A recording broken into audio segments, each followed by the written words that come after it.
একটি ঘর বানিয়ে দিও। আসসালামু আলাইকুম রহমতুল্লাহ। আলহামদুলিল্লাহ রব্বিল আলমিন, আসসালাতু আসসালামু আলা সঈদুল মুরসালিন ওয়া আলা আলিহি ওয়াসহাবিহি আজমাইন। এইচএন বাংলার সুপ্রিয় দর্শক, মেরিল্যান্ড হোমস লিমিটেড নিবেদিত রামাদান প্রতিদিন অনুষ্ঠানে আপনাদের স্বাগত জানাচ্ছি, পাওয়ার্ড বাই ইনো হেলথ। সুপ্রিয় দর্শক, রামাদান চলছে, আমাদের চলছে ইবাদত, তিলাওয়াত, কিয়াম, দান, সাদকা, সব বিষয় নিয়ে আমরা একদমই রমজানকে যেভাবে উদযাপন করা দরকার সেভাবে উদযাপন করছি আনুষ্ঠানিকতায়, এবং পাশাপাশি আমরা নানা সময়ে আমাদের প্রিয়তম সন্তানদের নিয়েও চিন্তিত হচ্ছি। সন্তান পড়তে বসছে না, সন্তানকে সালাতে নেওয়া যাচ্ছে না, সন্তান নামাজ পড়ছে না, নানাবিধ অসুবিধা এবং আদব কায়দা নিয়েও আমাদের চিন্তার অশেষ সংস্কার। এবং আমরা মায়েরা বাবাকে বলছি তোমার জন্য হয়েছে, মা বাবাকে বলছি তোমার জন্য হয়েছে, মানে পরস্পরকে দোষী সাব্যস্ত করছি, কিন্তু সন্তানকে কোনো সুপথ দেখানোর পথ পাচ্ছি না। আমাদের প্রায়শই সেখানে একটা প্রশ্ন উত্থাপিত হচ্ছে, বিপথে সন্তান দায় কার? সুপ্রিয় দর্শক, আর এই বিষয় নিয়ে আলোচনার জন্য আমাদের সাথে রয়েছেন ডক্টর মুফতি মোর্শেদ আলম সালেহি, হেড মুহাদ্দিস, দুর্বাটি কামিল মাদ্রাসা। আসসালামু আলাইকুম ওয়া রাহমাতুল্লাহি ওয়া বারাকাতুহু। ওয়া আলাইকুম আসসালাম ওয়া রাহমাতুল্লাহি ওয়া বারাকাতুহু। আমাদের সাথে আরও রয়েছেন জুরাইন কেন্দ্রীয় শাহী মসজিদের খতিব মুফতি মোহাম্মদ মাসউদ রিজভী। আসসালামু আলাইকুম ওয়া রাহমাতুল্লাহি ওয়া বারাকাতুহু। ওয়া আলাইকুম আসসালাম ওয়া রাহমাতুল্লাহি ওয়া বারাকাতুহু। তো যেমন আমরা বলছিলাম যে আমাদের চেষ্টা এবং চিন্তার একটা জায়গা এখন কেন্দ্রীভূত হয়েছে। সন্তান কথা শুনছে না, সন্তান দিন পালন করছে না, সন্তানকে যে পথে চালাতে চাই সে পথে চলছে না, সেই পোশাক পরছে না, এবং ক্রমশ আমরা যারা একটু প্রবীণ হচ্ছি তারা আমাদের সন্তানদের আচরণ নিয়ে, চিন্তা নিয়ে অসন্তোষ প্রকাশ করছে এবং বলছি যে সেই সময় নাই, সেই আদব কায়দার দেখা যাচ্ছে না। সন্তান বিপথে যাচ্ছে, সত্যি, নিঃসন্দেহে সত্যি, এবং আমরা আগের মতো মুআদ্দাব সন্তান এখনও চারপাশে দেখি না, তাও সত্যি। কিন্তু এই কোশ্চেনটা খুব সচেতনভাবে আমি উত্থাপন করতে চাই মুহতারাম, প্রথমে আপনার কাছে, যে সন্তান যে বিপদে যাচ্ছে আসলে এর জন্য দায়ী কে? জি, ধন্যবাদ সুযোগ্য উপস্থাপক। আসলে রমজানুল মোবারকের সাথে যদিও ইফতার সাহারির প্রোগ্রামে আমরা অনেক সময় সিয়াম কেন্দ্রিক আলোচনাগুলো শুনতে অনেক সময় অভ্যস্ত, কিন্তু এটি কিন্তু সিয়ামের চেয়ে কোনো অংশ কম নয়। সিয়াম জীবিত থাকবে, নামাজ জীবিত থাকবে যদি আমরা এইভাবে আলোকিত সন্তান যদি করতে পারি, নেককার সন্তান করতে পারি। মসজিদে তখনই মুসল্লি বাড়বে যদি আমরা প্রথম তাদেরকে কনসেপ্ট দিতে পারি সেভাবে। আল্লাহ রাসূলের সেই হাদিসটি দিয়ে রাসূলুল্লাহ সাল্লাল্লাহু আলাইহি ওয়াসাল্লাম বলেছেন, তুনকাহুল মারাতু লি আরবাইন, লি মালিহা ওয়ালি হাসাবিহা ওয়ালি জামালিহা ওয়ালি দীনিহা ফাসফার বিজাতিদ্দিন তারিবাতিয়া দাকা। দেখেন আল্লাহ রাসূল কত চমৎকার বলছেন যে চারটি কারণে মানুষ বিবাহ করে থাকে। যে কেন নারীদেরকে বিবাহ করে? যে লিমা লিহা, সে তার অর্থ সম্পদ, তার ইত্যাদি এইসব বিষয় চিন্তা করেও বিবাহ করে যদি তার অর্থনৈতিক সমস্যা থাকে। এরপর অলি হাসাবিয়া, বংশের দিক চিন্তা করেও যে একটি বংশের সাথে আমার সম্পর্ক হবে, আমার বংশের পরিধি বা শক্তিশালী হবে, আমি স্ট্রং হব। অলি জামালিয়া, মানুষ সুন্দরের পূজারী থাকতেই পারে, সুন্দর উপভোগ করা, এটা আল্লাহ তাআলা জুইনা লিন্নাসি হুব্বুস শাহওয়াতি মিনান নিসা।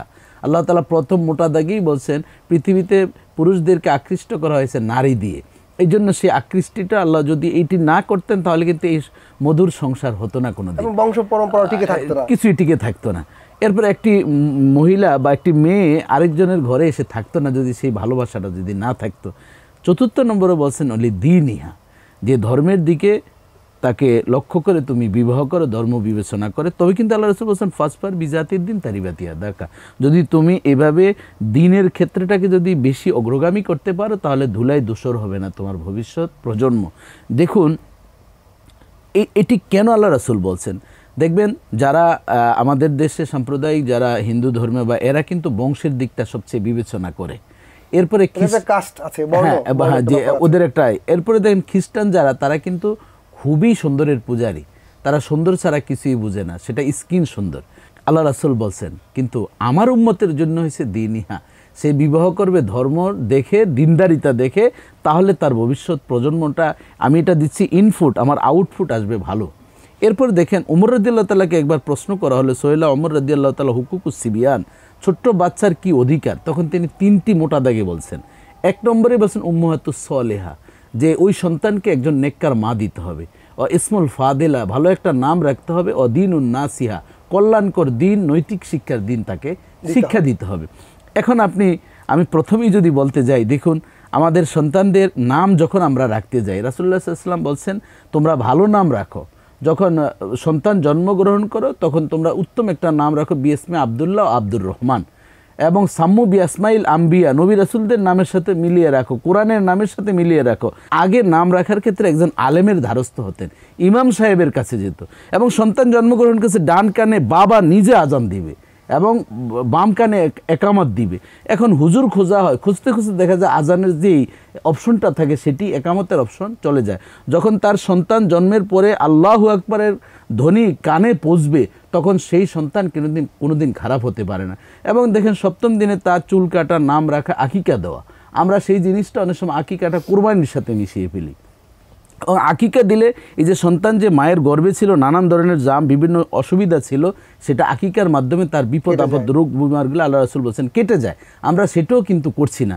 এরপর দেখেন সন্তান যখন, যেটি আপনি উপস্থাপনেই বলছিলেন, আমরা মক্তবে যে শিক্ষা দিব সেটা আমরা মক্তবে পাঠাই না, আগে নিচ্ছে আপনিও হয়তো মক্তবে, আমরা কিন্তু একসাথে আমরা পড়েছি আলিফ জবর আ, বা জবর বা, এই যে একটা সুর দিয়ে এরপরে নামাজের নিয়তগুলো ওস্তাদদেরকে শিক্ষা, আমরা এখন আর সেই সময় পাচ্ছি না। কিন্ডারগার্টেন আমরা দেখছি বাচ্চারা যাচ্ছে, আমরা কোনো কিন্ডারগার্টেন বা ইংলিশ মিডিয়ামকে খাটো করছি না, কিন্তু প্রত্যেকটা এই প্রতিষ্ঠানে যদি কোরআনের একটা ঘন্টা থাকতো তাহলে কিন্তু ওই যে আমরা বৃদ্ধাশ্রমের সংখ্যাও বাড়তো না, আর সন্তান থেকে আমরাও খেদমত পেতাম, আমাদের সন্তানগুলো ভালো হতো। এই জন্য কোরআনের শিক্ষা বাচ্চাদেরকে দিতে হবে, কারণ ওহির জ্ঞান যার ভিতরে থাকে। আপনি দেখবেন বাংলাদেশে আপনি খোঁজে দেখবেন যতগুলো বৃদ্ধাশ্রম আছে, আমি এই অনুষ্ঠানে বসে বলতে পারি একজন আলেমের মা বাবাকে আপনি পাবেন না, এটা আমরা অবশ্যই বলতে পারি। 5,000 টাকা একজন মসজিদের ইমাম যে মুয়াজ্জিন যিনি পাচ্ছেন তিনি কিন্তু তার মা বাবাকে সুন্দর মতন খাওয়াচ্ছেন, মুখে হাসি কমতি নেই, কিন্তু কোটি টাকা আমার বিশাল ব্যাংক ব্যালেন্স রয়েছে, সব আছে, কিন্তু আমার ঘরে শান্তি নেই, আমি আমার মা বাবাকে সহ্য করতে পারছি না, আমার স্ত্রী আমার মা বাবাকে সহ্য করতে পারছে না। এটি মাত্র একটি দিনদার স্ত্রী না থাকার। এই জন্য 1 নম্বর দায়িত্ব হচ্ছে দিনদার স্ত্রী যদি আমি আমার সন্তানকে উপহার দিতে পারি। সন্তান যখন মা গর্ভে থাকা অবস্থায় সে কোরআন তেলাওয়াত করবে, মা নাচ গান দেখবে না, ইউটিউব অশালীন কুখাদ্য গ্রহণ করবে না। প্রত্যেকটা জিনিসের আসহবত মুতাআসসির, আল্লাহ রাসূল বলেছেন প্রত্যেকটা সহবতের একটা কিন্তু প্রভাব আছে। যদি গান শুনে সন্তান কিন্তু গান, আমরা বিভিন্ন আউলিয়া কেরামের কথা শুনেছি, আব্দুল কাদের জিলানী রহমতুল্লাহ আমরা শুনেছি যে তার মা কোরআন পড়েছেন, আব্দুল কাদের জিলানী রহমতুল্লাহ কোরআনের কনসেপ্ট হয়ে তার কোরআন দিয়ে তার জীবনটা সাজানো হয়েছে। এবং কওলুল জামিল কিতাবের ভিতরে আল্লামা শাহ ওলিউল্লাহ মুহাদ্দিস দেহলভী রহমতুল্লাহ আলাইহি বলেন সন্তান যখন গর্ভে থাকে মা যদি সূরা মুহাম্মদ পড়ে, আমার প্রিয় নবী মুহাম্মদুর রাসূলুল্লাহর প্রভাবটা তার ভিতরে থাকবে। সূরা লোকমান পড়লে লোকমান আলাইহিস সালাম যেমন সন্তানকে যেভাবে হিকমতের মাধ্যমে শিক্ষা দিয়েছেন, ইয়া বুনাইয়া লা তুশরিক বিল্লাহ, কত চমৎকার বলছেন, শিরক করা যাবে না, নামাজ তুমি পড়ো, তুমি দান করো, রোজা রাখো, এই যে কতগুলো ধৈর্য ধারণ করো, রাস্তা হাঁটার সময় অহংকার করে হাঁটবে না, আওয়াজ করে হাঁটবে না, এই কথাগুলো আল্লাহ পছন্দ করে আবার কোরআনের আয়াত হিসেবে নাজিল করেছেন। অনেক ধন্যবাদ মুহতারাম সুপ্রিয় দর্শক, আমরা একটা চমৎকার আলোচনা শুনছিলাম ডক্টর মুফতি সালেহীর কাছ থেকে। আমরা জানছিলাম যে আমরা যে সন্তানদেরকে দায় করব, আসলে এই দায়টি মোটেই সন্তানদের না, একান্তভাবে আমাদের দায়। কারণ শুরুটা যেমন উনি করেছিলেন যে আমরা যদি বিয়ে করবার ক্ষেত্রে, পাত্র বা পাত্রী পছন্দ করবার ক্ষেত্রে দিনদারিত্বকে অগ্রাধিকার দেই, তাহলে এই প্রশ্ন আর আমাদের সামনে উত্থাপিতই হবে না যে কে দায়ী, বরং এমন একদল সন্তান আমাদের সামনে আসবে যারা মূলত আদব কায়দার সঙ্গেই থাকবে। এ নিয়ে আমরা আরও আলোচনা শুনবো, তার আগে নিব ছোট্ট একটা বিরতি। থাকুন আমাদের সঙ্গেই, ফিরছি শিগগির ইনশাআল্লাহ। সুপ্রিয় দর্শক, বিরতির পর ফিরে এলাম মেরিল্যান্ড হোমস লিমিটেড নিবেদিত রামাদান প্রতিদিন অনুষ্ঠানে, পাওয়ার্ড বাই ইনোহে। আমরা যাব আমাদের অতিথি মুফতি মোহাম্মদ মাসুদ রিজভী আপনার কাছে। আমরা শুনলাম যে আমাদের দায়িত্ব হলো যে আমরা এমন একটা জায়গাতে বিয়ে করব যেন আমাদের স্ত্রী বা আমাদের স্বামী তারা দিনদার হন, তাহলে নেককার সন্তান হওয়ার ক্ষেত্রে আমাদের প্রথম পদ্ধতি। এরপরের কি পদক্ষেপ আমরা নিব যা নিলে আমাদের সন্তান সুসন্তান হবে এবং আমাদের হাপিত্তেশ করতে হবে না যে সন্তান কেন কুসন্তান হব? যে এই ক্ষেত্রে অত্যন্ত চমৎকার দিক নির্দেশনা কোরআন এবং রাসূল করিম সাল্লাল্লাহু আলাইহি ওয়াসাল্লাম দিয়েছেন। দেখুন, প্রথম যে দায়িত্ব এটি হলো প্রতিটি সন্তানের ক্ষেত্রে, বিবাহের ক্ষেত্রে, মা বাবার ক্ষেত্রে প্রথম দায়িত্ব হলো সন্তানকে বিবাহের জন্য উত্তম নেককার দিনদার স্ত্রীকে নির্বাচন করা। বিবাহ পরবর্তী সন্তান আসার আগ পর্যন্ত ওই সন্তান যেন নেককার হয়, ভালো হয়, সুসন্তান হয়, এই দোয়া আল্লাহর কাছে প্রতিনিয়ত করা। পরবর্তী গর্ভধারণ পরবর্তী সময়ে প্রতি মুহূর্ত মা এবং বাবা প্রতি মুহূর্তে আল্লাহর কাছে দোয়া করবেন সন্তানটা যেন নেককার হয়, সন্তানটা যেন দিনদার হয়, সন্তানটা দিয়ে যেন দেশের সমাজের ক্ষতি না হয়, উপকার হয়, এই দোয়াগুলো করা। পরবর্তীতে সন্তান জন্ম হওয়ার প্রথম পদক্ষেপে হবে ডান কানে আজান, বাম কানে ইকামত দেয়া, এগুলো অধিকার। পরবর্তীতে 7ম দিনে সুন্নাতে আকিকা এবং তার চমৎকার একটি নাম রাখা। রাসূল করিম সাল্লাল্লাহু আলাইহি ওয়াসাল্লাম হাদিসে পাকের মধ্যে বলেছেন, প্রতিটি সন্তানের জন্য তোমরা উত্তম নামকে নির্বাচন করো, কারণ নামের একটি প্রভাব তার মধ্যে বিদ্যমান থাকে, এই জন্য উত্তম নাম। ছেলেদের ক্ষেত্রে নবী আলাইহিমুসসালামগণের নাম থেকে নির্বাচন করো, অথবা অন্য কোনো পছন্দনীয় অর্থবহ নাম। এই ক্ষেত্রে আমাদের পরামর্শ হলো ওলামায়ে কেরাম যারা আছেন এই ব্যাপারে, যারা পণ্ডিত, যারা এক্সপার্ট, তাদের কাছ থেকে পরামর্শ নেওয়া। 2, মেয়েদের ক্ষেত্রে সুন্দর সুন্দর নাম আছে। এখানে একটি কথা আমি আপনাদেরকে, আমাদের দর্শক শ্রোতাদেরকে বলবো আমাদের আজকের অনুষ্ঠান থেকে, আমাদের বর্তমানে আমাদের আধুনা যুগের মা বাবাদের একটা কনসেপ্ট তৈরি হয়েছে, মেন্টালি একটা চিন্তা তৈরি হয়েছে যে আমার মেয়ের নাম মারিয়াম রাখবো, ও মরিয়ম এটা তো আদি যুগের নাম, এটা তো সেকেলের নাম, খাদিজা না না এটা শুনতে হুজুর আরেকটু আধুনিক নাম দেয়। অথচ এই নামগুলো কতটা বরকতময়, আসিয়া, খাদিজা, আয়েশা, জাইনাব, রুকাইয়া, উম্মে কুলসুম, কত চমৎকার চমৎকার অর্থবহ নাম মেয়েদের ক্ষেত্রে। ছেলেদের ক্ষেত্রে রাসূল করিম সাল্লাল্লাহু আলাইহি ওয়াসাল্লাম উত্তম নাম হলো আব্দুল্লাহ, আব্দুর রহমান, অথবা অন্য যে কোনো নবী আলাইহিস সালাম। অর্থাৎ আমরা যা বুঝলাম, সন্তানের জন্য সুন্দর একটি নাম নির্বাচন করা, যে নামকে নিয়ে তাকে সম্বোধন করা হবে, এই নাম দিয়ে কিয়ামতের দিন আল্লাহ পাক রব্বুল আলামিন তাকে ডাকবেন। এমনও বর্ণনা পাওয়া যায়, নাম যদি সুন্দর হয়, ওই নামে যদি কোনো আম্বিয়ায়ে কেরাম থাকেন, কোনো বুজুর্গ আউলিয়ায়ে কেরাম থাকেন, সালফে সালেহিন যদি কেউ থাকেন, ওই নামের ওসিলায় অনেক সময় ওই বান্দার মাগফিরাতের একটা ওসিলা হয়ে দাঁড়াবে কাল কিয়ামতের ময়দানে। এই জন্য সুন্দর নাম নির্বাচন করা। পরবর্তীতে এই সন্তান যখন ছোট থাকবে, আমাদের মায়েদের কাজ হবে, যেহেতু বাবারা কর্মক্ষেত্রে বাহিরে থাকেন, মায়েদের জন্য কাজ হবে এই সন্তানকে এমন একটি আবহের মধ্য দিয়ে তাকে বড় করা, যেন এই সন্তানের মধ্যে এই প্রভাবটা পড়ে। কোরআন তিলাওয়াত করা, আওয়াজ করে কোরআন তিলাওয়াত করা, যাতে করে সন্তানের কানে এই সাউন্ডটা যায়, এর একটা প্রভাব তার মধ্যে তৈরি হবে। বাচ্চারা দেখবেন আমাদের সমাজে ছোট ছোট একেবারে বাচ্চারা যখন নতুন কথা বলতে শিখে, রাসূল করিম সাল্লাল্লাহু আলাইহি ওয়াসাল্লাম বলেছেন, বাচ্চা যখন কথা বলতে শিখে প্রথম তাকে কালিমা শিখাও, তারপরে আরবি অক্ষরগুলো তোমরা আস্তে আস্তে শিখাও। বাচ্চারা কিন্তু শুনে শিখতে খুব অভ্যস্ত হয়, পছন্দ করে। এই জন্য আমরা যা বলবো তারা তাই শিখবে। এখন ওই যে আমরা শিখাচ্ছি হাট্টি মাটিম টিম, তারা মাঠে পাড়ে ডিম, তাদের খাড়া দুটো শিং, এই যে কোন শিংওয়ালা প্রাণী ডিম পাড়ে তাও আমরা জানি, অদ্ভুতুরে কথাবার্তা আমরা কিন্তু শিখাচ্ছি। এই ক্ষেত্রে বাচ্চারা যখন ছোট থাকবে, তাদেরকে নবীদের জীবনী বলা, গল্পাকারে এগুলো তাদেরকে শুনিয়ে উদ্বুদ্ধ করা, তাদের মধ্যে একটি স্পৃহা তৈরি করা। আসুন, এরপরে যখন তারা আরেকটু বড় হবে, তাদেরকে আমাদের প্রথম দায়িত্ব হলো তলাবুল ইলমি ফারিদাতুন আলা কুল্লি মুসলিম ওয়া মুসলিমা। নরনারীর জন্য ধর্মীয় শিক্ষাকে নবী করিম সাল্লাল্লাহু আলাইহি ওয়াসাল্লাম আল্লাহর পক্ষ থেকে প্রবিধানের অন্তর্ভুক্ত করেছেন, ফরজ বিধান করে দিয়েছেন। এই জন্য এখন দেখুন আমাদের সমাজের মধ্যে আমাদের চিন্তা হলো যে প্রাইভেট টিউটর দিয়ে সে স্কুলে যাবে, সে ম্যাথ পড়বে, বায়োলজি পড়বে, সে কেমিস্ট্রি পড়বে, অঙ্ক পড়বে, সব পড়বে, ইংরেজি পড়বে, সব পড়বে।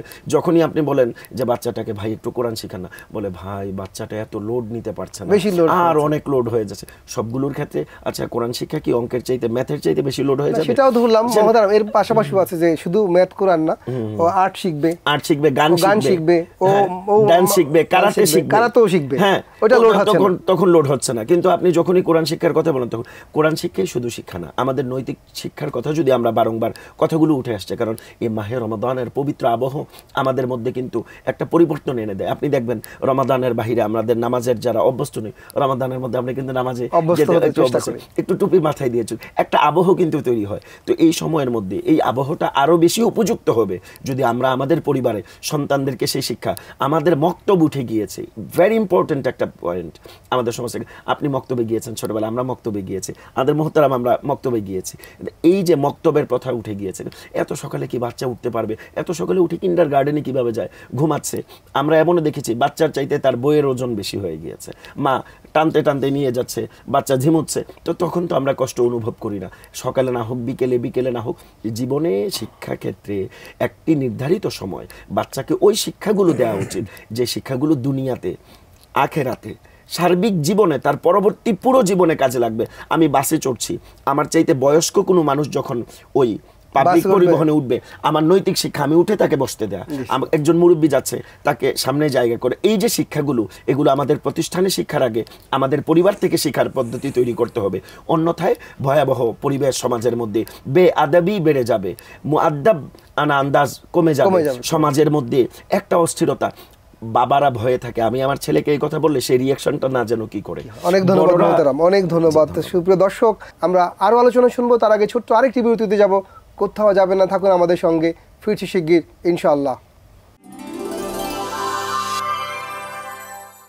সুপ্রিয় দর্শক, বিরতির পর ফিরে এলাম মেরিল্যান্ড হোমস লিমিটেড নিবেদিত রামাদান প্রতিদিন অনুষ্ঠানে, পাওয়ার্ড বাই ইনোহেলথ। আমরা শুনছিলাম আমাদের বিপথে যাওয়া সন্তানদের কথা, যাদেরকে নিয়ে আমরা চিন্তিত, শঙ্কিত, শঙ্কাগ্রস্ত, এবং চাই যে আমাদের সন্তানগুলো সুপথে চলে আসুক, দিনের পথে চলে আসুক, আমাদের সবসময় কামনা দোয়া।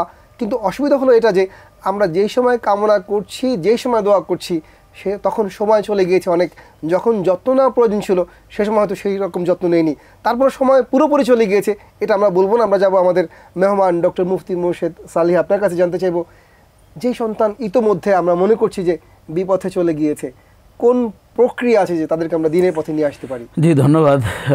আসলে বলবো, আমাদের এখন ডিভাইসের যুগ, আইসিটি তথ্য প্রযুক্তি আমাদেরকে প্রাতিষ্ঠানিকভাবে এমনভাবে জগদ্দল পাথরের মতন চেপে বসেছে যে একটা ল্যাপটপ লাগবেই, একটি ভালো অ্যান্ড্রয়েড সেট লাগবেই।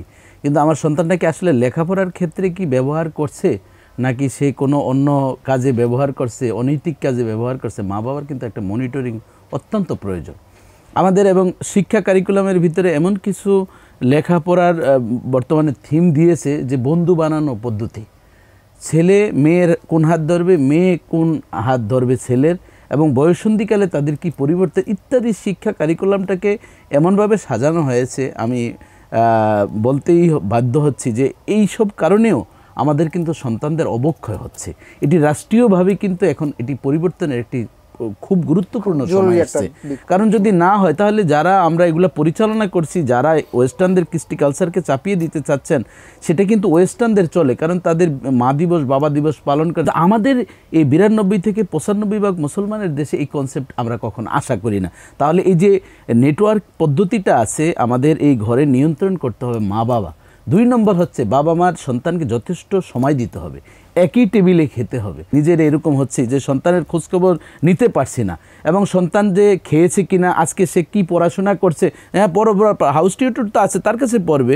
যদি আমাদের স্ত্রী বলে তুমি একটু দেখো, আর আমরা এইসব সময় নেই, সেই সময় আমরা অনেক কাজ আছে। এটা একটা খুব ইম্পর্টেন্ট ব্যাপার যে আমরা সন্তানকে সময় দিই। এবং আমরা দেখেন গাড়িতে যখন যাচ্ছি, ওই বাবা ও ল্যাপটপ নিয়ে ফেসবুক নিয়ে ব্যস্ত, মাও ব্যস্ত। যখন সন্তান জিজ্ঞাসা করে, কোনো একদিন আমারও চোখে পানি এসেছিল, একটা ইমোশন হয়, ছোট্ট একটা বাচ্চাকে প্রশ্ন করছে যে মাইসেলফ নিয়ে লেখার জন্য, সে লিখতে গিয়ে, সে মাত্র নার্সারি সম্ভবত একটা স্টুডেন্ট, সে লিখেছে যে আমি আমার জীবনে যদি আম্মুর ফেসবুক হতাম বা হোয়াটসঅ্যাপ মেসেঞ্জার হতাম তাহলে ভালো হতো, আমি আম্মুর সন্তান না হয়ে। তো বলল, টিচার যখন দেখলেন, তাকে ডাকলেন, ডাকার পর হেডমিস্টারের কাছে যখন গেলেন, তখন সে বলল, আম্মু আমাকে গাড়ি নিয়ে যাচ্ছে, ড্রাইভার চালা। আম্মুকে বলি, আম্মু এটা কি ওটা কি, আম্মু ব্যস্ত, চুপ কর। তাহলে এই যে বাচ্চাকে আমি সময় দিচ্ছি না, তখন কিন্তু বাচ্চা মেয়ে ছেলে বন্ধু খোঁজে, ছেলে আবার মেয়ে বন্ধু খোঁজে, তাদেরকে নিয়ে ঘুরছি। এই কারণে কিন্তু আমাদের মা বাবাদের উচিত একই টেবিলে খাওয়া। রাতে এসছি রাতে খাবো, দুপুরে এসছি দুপুরে খাবো, মাঝে মধ্যে অফ ডে আমরা তাকে ভালো কোনো ওই যে পার্কে এখানে সেখানে আগরবাগর ইত্যাদি যেখানে সুন্দর পরিবেশ রয়েছে সেই জায়গাগুলোতে আমরা নিব। এই জন্য আমাদের মা বাবার কিন্তু আগে কনসেপ্ট নিতে হবে আমার বাচ্চা কিভাবে আমি নিব। অনেক অনেক ধন্যবাদ মুহতারাম, আমাদের সময় একদমই শেষ। আমরা যাব আমাদের অতিথি মুফতি মোহাম্মদ মাসুদ রিজভী। আমরা জানতে চাইবো যে এই যে সন্তানরা বিপথে যাচ্ছে, সেই ক্ষেত্রে বাবা মা হিসাবে আমাদের দায়টা যে আমরা তাদের সামনে নিজেদেরকে কীভাবে উপস্থাপন করব। এই ক্ষেত্রে প্রথমত হলো আমরা নিজেদেরকে ছোটবেলা থেকে সন্তান যখন বড় হতে থাকে, বুঝতে শুরু করে, ওই সদ্য বিকশিত সন্তানের সামনে মা বাবা কখনো ঝগড়া করবে না, মা বাবা এমন কোনো কাজ করবে না যেটা সন্তানের উপরে বিরূপ প্রভাব সৃষ্টি করে। সন্তানকে উত্তম তারবিয়াত শিক্ষা দেওয়া, সুফিয়া ইকরাম এগুলো আমাদেরকে শিখিয়েছেন যুগে যুগে কালে কালে। সুশিক্ষায় শিক্ষিত করা, তারবিয়াত, আখলাকে হাসানা, এগুলো সন্তানকে শিক্ষা দেওয়া, মাঝে মধ্যে সুষ্ঠু বিনোদন, সন্তানদেরকে টাইম স্পেন্ড করা, কোয়ালিটি টাইম স্পেন্ড করা, তাদেরকে নিয়ে ঘুরতে যাওয়া, সন্তানের ভালো মন্দের দিকে সর্বোচ্চ খেয়াল রাখা, সে কার সাথে মিশছে, সে কোথায় যাচ্ছে, কি করে বেড়াচ্ছে, এই বিষয়গুলো আমাদেরকে এনশিওর করতে হবে। সর্বপরিশেষে সব কথাগুলোকে গুছিয়ে আমরা এক দাগে নিয়ে আসতে পারি। আল্লাহ বলেছেন আসরের কসম করে, ওয়াল আসর ইন্নাল ইনসানা লাফি খুসর, মানুষ তোমরা খুবই দুর্বল, খুবই দুর্বল তোমরা। আল্লাহ 4টা মেডিসিন দিয়েছেন এখানে, ইল্লাল্লাযীনা আমানু ওয়া আমিলুস সালিহাত ওয়া তাওয়াসাউ বিল হক ওয়া তাওয়াসাউ বিস সবর। এই 4টা মেডিসিন তোমাদের প্রাত্যহিক জীবনে যদি তোমরা অ্যাপ্লাই করো, তোমরা সফলকাম হবে। পরিবারের ক্ষেত্রে আমানু, ইমানদার হবে, ও আমিলুস সালিহাত ওয়া তাওয়াসাউ বিল হক, সত্যের উপরে থাকবে, হকের উপরে অবিচল থাকবে, ওয়া তাওয়াসাউ বিস সবর, ধৈর্যের সাথে। সন্তান বিপদে চলে গিয়েছে, আমরা হাল ছেড়ে দেওয়ার সময় আল্লাহ নামে ছেড়ে দিলাম, যা মনে চাই কর, এই কাজ করা যাবে না। আমাদেরকে ধৈর্যের সাথে মোকাবেলা করতে হবে। এই 4টা বিষয়কে সমন্বিত করে আমরা ইনশাআল্লাহ আমাদের সুন্দর পরিবার গঠনে আমরা ভূমিকা রাখতে পারবো, এবং মা বাবা হিসাবে আমরা এই দায়িত্ব পালন করব। এটাই হবে আমাদের মূল প্রতিপাদ্য, তবেই আমাদের সমাজ সুন্দর হবে, সুন্দর হবে আমাদের দেশ। ধন্যবাদ আপনাকে। অনেক ধন্যবাদ, চমৎকার বলছেন মুফতি মোহাম্মদ মাসুদ রিজভী, আপনাকে ধন্যবাদ। ধন্যবাদ মুফতি মোর্শেদ আলম সালেহী, আপনাকেও। সুপ্রিয় দর্শক, সন্তান আমাদের স্বপ্নের জায়গা, সন্তান আমাদের স্বপ্ন পূরণের জায়গা এবং আমাদের আশা ও ভরসার কেন্দ্রস্থল। আমাদের এই পৃথিবীতে আমরা আমাদের সকল কষ্টের পরে, সকল প্রাপ্তির পরে আমাদের মুখে হাসি ফোটে যদি সন্তানকে আমরা সফল হতে দেখি। সেই সন্তান যখন ব্যর্থতায় বিপথে চলে যায় আমাদের অবহেলার কারণে, অবজ্ঞার কারণে এবং আমাদের সঠিক দায়িত্ব পালন না করবার কারণে, আমরা শুধু পৃথিবীতেই ব্যর্থ হই না, বরং আল্লাহর সামনে আমাদেরকে জবাবদিহিতার কাতারে দাঁড় করাতে হবে। কাজে আমরা যেন এমন কাজই করি, এমনভাবেই করি সন্তান আমাদেরকে আদর্শ মনে করে। আল্লাহ যে আমাদেরকে বলেছেন লিমা তাকুলুনা মা লা তাফআলুন, আমরা যেন এই কথাটা মনে রাখি, আমরা যেন সেই কাজটা করি, সেই কথাটা বলি, সেই উপদেশটা দেই, যে উপদেশটার প্রতিফলন আমার জীবনে রয়েছে।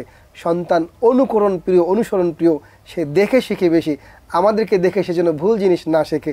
এই রামাদান আমাদেরকে এই চেতনায় উদ্দীপ্ত করুক, এই শপথে আমাদেরকে প্রতিশ্রুতিবদ্ধ করুক যে আমরা আমাদের সন্তানদের জন্য হলেও নিজেদেরকে নেককার, দিনদার, সাচ্চা মুসলিম হিসেবে তৈরি করব। আল্লাহ তৌফিক দিক। ওয়াসসালামু আলাইকুম ওয়া রাহমাতুল্লাহি ওয়া বারাকাতুহু।